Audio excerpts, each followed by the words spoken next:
السلام علیکم ورحمۃ اللہ وبرکاتہ۔ اعوذ باللہ من الشیطان الرجیم، بسم اللہ الرحمن الرحیم۔ لقد کان لکم فی رسول اللہ اسوۃ حسنہ۔ جی ناظرین، آج ہم جس حوالہ سے گفتگو کرنے جا رہے ہیں وہ یہ ہے کہ آپ اس معاشرے کے اندر ایسا مکتبہ فکر بھی دیکھیں گے۔ آپ کو پتہ ہے کہ وہ قبروں، مزاروں، درباروں کے اوپر لڈیاں پنگڑے ڈالنے کو بھی معاذ اللہ استغفر اللہ دین سمجھتے ہیں۔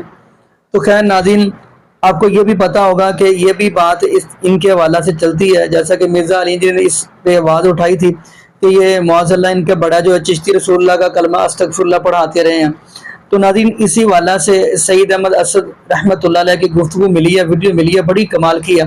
انہوں نے جملے بڑے یہ اہم کہے ہیں کہ جو بندہ چشتی رسول اللہ کا کلمہ پڑھاتا رہے وہ بھی کافر، جو ان کے پیچھے چلتا رہے وہ بھی کافر، یعنی انہوں نے کھلے عام کفر کا فتویٰ دیا ہے۔ تو ناظرین، میں چاہتا ہوں آپ کو وہ سید احمد اسد رحمۃ اللہ علیہ کی ویڈیو دکھاؤں اور ساتھ ہی آپ کو مرزا علی جی حفظہ اللہ تعالیٰ کی گفتگو سنواؤں، پھر انشاءاللہ ناظرین اسی والہ سے ہم بھی گفتگو کریں گے۔ تو آئیے ناظرین مل کے گفتگو یہ جو تصوف کی کتابیں ہیں نا، ان کا کوئی اعتبار نہیں۔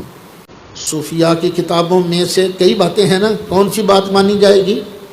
جو قرآن و سنت کے مطابق ہوگی، اور جو چیز کتاب و سنت کے مطابق نہیں اس کو الحاقی عبارت کہہ کر رد کر دیا جائے گا۔ چشتی رسول اللہ تو ایک طرف، جو ابو بکر رسول اللہ بھی کہے ہم اسے بھی کافر کہتے ہیں۔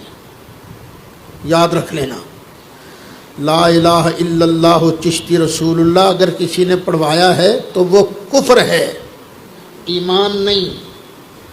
چشتی رسول اللہ تو ایک طرف، ابو بکر رسول اللہ بھی پڑھواتا ہے تو وہ بھی ایماندار نہیں۔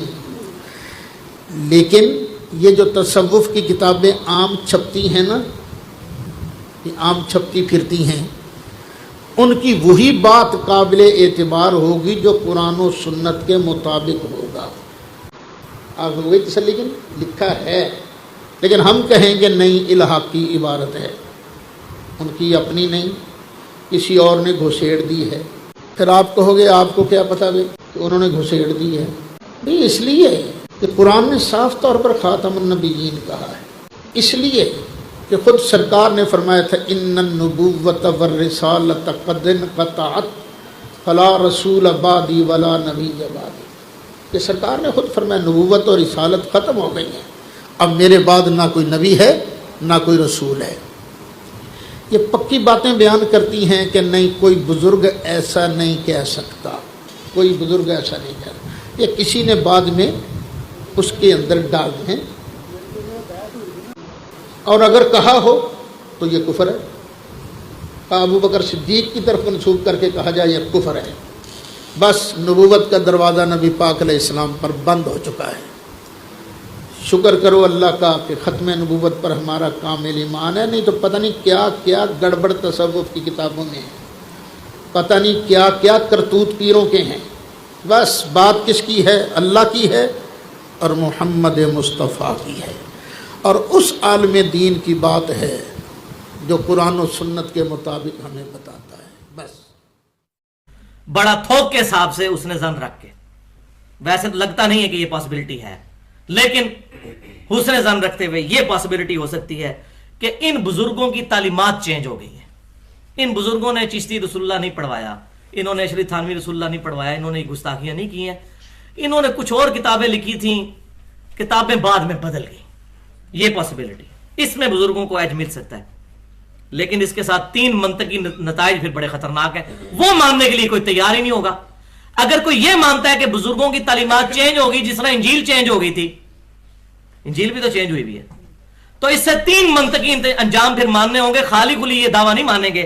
پہلا یہ ہوگا کہ ان کتابوں کی اشاعت فوراً بند کی جائے اور ان کے سارے نسخے ریٹریو کیے جائیں، اور علنان ممبروں پہ کہا جائے کہ یہ فسادی کتابیں ہیں، تبدیل ہوئی بھی، اور ان کو چوک میں رکھ کے آگ لگائی جائے۔ خالی کہہ کہ جان نہیں چھوٹے گی، کتابوں کے نسخے واپس لیں۔ دوسری منطقی انجام، پھر لوگوں کو کہیں کہ یار یہ ہم بزرگوں کے پیچھے آپ کو لگایا ہوا تھا، خدا کے لیے اللہ نے حفاظت کا ذمہ لیا ہے قرآن اور حدیث کا.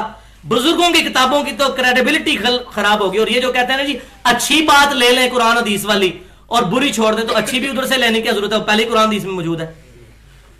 کہتے ہیں جی قرآن حدیث کے مطابق ہے تو لے لیں, نہیں ہے تو چھوڑ دیں, تو وہ پہلے ہی قرآن حدیث میں موجود ہے, اس کو ہی کیوں لینا ہے؟ ایسے کر کے کان کیوں پکڑنا ہے؟ گندگی کے ڈھیر سے ہی کیوں چیز نکالنی ہے؟ جب صاف ستھری سبزی آپ کو مل رہی ہے تو گندگی کی ڈھیر پہ کوئی اگا ہوا آلو آپ نے لے کے پکانا ہے؟ یہ بھی فراڈ ہے. جی اچھی لے لیں گے بری چھوڑ دیں گے, نہیں لیں گے تو پبلک کو بتائیں یہ فراڈیا کتابیں تھی, ہم نے آگ لگا دی, ان کے یہ ان بزرگوں کی کتابیں نہیں ہیں, آندھا سے پرنٹنگ بند کی جائے, اور یہ جو حرام خوریاں کر رہے ہیں علماء اس کی بنیاد پر پیسے چھاپ رہے ہیں, اس کو معرفت کی باتیں اور تصوف کی باتیں. جی جس کو مرشد نہ ملے وہ کشف المحجوب پڑھ لے. کشف المحجوب میں حضور کا سکینڈل لکھا ہوا ہے ایک صحابی کی بیوی کے ساتھ, والعیاذ باللہ تعالی. نبی صلی اللہ علیہ وسلم اپنی صحابی کی بیوی پہ نظر پڑی, ان کو پسند آ گئی, بعد میں حضور نے شادی کر لی, والعیاذ باللہ. یہ ہے جناب مرشد کشف المحجوب. علی بن عثمان اجمیری صاحب فوت ہو کے اللہ کے پاس چلے گئے, تھوک کے حساب سے اس نے ظن رکھتا ہوں کہ انہوں نے نہیں لکھا ہوگا, لیکن یہ پچھلے تو مجرم ہیں جو یہ چھاپ رہے ہیں اور یہ تصوف کا سکر اور صاف ثابت کرتے ہیں, اس سے یہ مجرم ہے. اور تیسرا منطقی انجام کے لوگوں کو کہیں کہ بھائیو ہمارا لیڈر کوئی مولوی نہیں, کوئی بزرگ نہیں, ہمارا لیڈر امام کائنات سید الاولین والآخرین شفیع المذنبین رحمت للعالمین سیدنا و مولانا امام اعظم محمد رسول اللہ صلی اللہ علیہ وآلہ وسلم, جن کے بارے میں کیٹاگوریکل مینشن ہے ما ضل صاحبکم وما غوا, تمہارے نبی نہ کبھی بہکے ہیں نہ کبھی بہرا چلے ہیں, اس کے علاوہ کوئی بندہ بھی گمراہ ہو سکتا ہے. ہم کسی کے بارے میں شورٹی نہیں دے سکتے کہ وہ حق پر تھا, حسن ظن نہیں رکھ سکتے ہیں. صحابہ کرام علیہم رضوان یا اہل بیت کے بعد اللہ تعالیٰ سے دعا ہے جو حق بات میں نے کہی ہمارے دلوں میں راسخ فرمائے. اگر جذبات میں میرے منہ سے کوئی غلط بات نکل گئی تو اللہ تعالیٰ ہمارے دلوں سے معاف کر دے, ہمیں کتاب و سنت کی تعلیمات پر عمل کر کے دوسرے بھائیوں تک پہنچانے کی توفیق عطا فرمائے. سبحانک اللہم و بحمدک اشہد ان لا الہ الا انت استغفرک و اتوب الیک وما علینا الا البلاغ المبین. جی ناظرین, آپ نے یہ ویڈیو مناظرہ فرمائی. ناظرین, قرآن نے اس بات کی گواہی دے دی کہ آخری پیغمبر, آخری رسول وہ ہے خاتم النبیین جناب محمد رسول اللہ صلی اللہ علیہ وسلم. قرآن نے بھی اس بات کی گواہی دی, ما کان محمد ابا احد من رجالکم ولکن رسول اللہ وخاتم النبیین وکان اللہ بکل شیء علیما. ناظرین, ہمارے آخری پیغمبر جناب محمد رسول اللہ صلی اللہ علیہ وسلم یہ آخری ہمارے پیغمبر ہے, آخری ہمارے رسول ہے, ہمارے نبی ہیں. ناظرین, بلکہ نبی پاک صلی اللہ علیہ وسلم نے بھی ایک حدیث کے اندر واضح کر دیا, غالباً یہ جامع ترمذی کی حدیث ہے یا سنن ابو داؤد کی حدیث ہے, جس کے اندر نبی پاک صلی اللہ علیہ وسلم نے فرمایا تھا کذابون دجالون, 30 جھوٹے آئیں گے, دجال آئیں گے, وہ نبوت کا دعویٰ تو کریں گے لیکن لا نبی بعدی, میرے بعد کوئی پیغمبر, کوئی نبی, کوئی رسول نہیں ہے. تو ناظرین یہاں پہ یہ بھی بات کرتے چلیں, بلکہ غالباً قیام اللیل کتاب انہوں نے شاید ایک واقعہ لے کے آیا گو کا. گو جو جانور ہوتا ہے, آپ نے دیکھا ہوگا گو جو ہے, تو انہوں نے واقعہ لے کے آئے, کہتے ہیں کہ بندہ گو کو باندھ کر نبی پاک صلی اللہ علیہ وسلم کے پاس لے کر آیا, نبی پاک صلی اللہ علیہ وسلم کے پاس لے کر آیا, آ کر کہنے لگا اللہ کے محبوب جناب محمد رسول اللہ صلی اللہ علیہ وسلم جی اگر یہ بتا دے آپ کون ہیں, اگر آپ کا کلمہ پڑھ لے تو میں بھی آپ کو آخری رسول مان لوں گا. تو ناظرین وہ گو, اب وہ نبی پاک صلی اللہ علیہ وسلم فرمانے لگے یا زب من انا, میں کون ہوں؟ تو گو کیا کہنے لگی انت رسول رب العالمین, آپ اللہ کے رسول ہو. اگلا جملہ اس نے کیا کہا وخاتم النبیین, آپ اللہ کے آخری نبی ہو. میں کہتا ہوتا ہوں ان قادیانی لانتیوں سے بہتر تو یہ گو ہے جس کا عقیدہ تو ختم نبوت ہے. بلکہ یہ بھی جملہ میں کہتا ہوتا ہوں کہ آپ موٹر وے پہ جائیں پہ تو وہاں پہ موٹر وے پہ ایک آنکھ والا یعنی ایک لائٹ والا ٹرک نہیں وہ چڑھنے دیتے, اور یہ بد وقت ایک آنکھ والے کو معاذ اللہ قادیانی کو نبی مانے بیٹھے, استغفر اللہ معاذ اللہ. باقی ناظرین یہاں پہ ہم دعا کرتے ہیں اللہ پاک ہمیں نبی پاک صلی اللہ علیہ وسلم کی شریعت کے مطابق زندگی گزارنے کی توفیق دے, اور اللہ پاک ہمیں 5 وقت کا پکا اور سچا نمازی بنا دے, اور جتنے بھی بے اولاد جوڑے ہیں اللہ پاک سب کو نیک نورینہ صحت تندرستی والی ایمان والی لمبی زندگی والی اولاد عطا فرما دے. جزاکم اللہ خیر.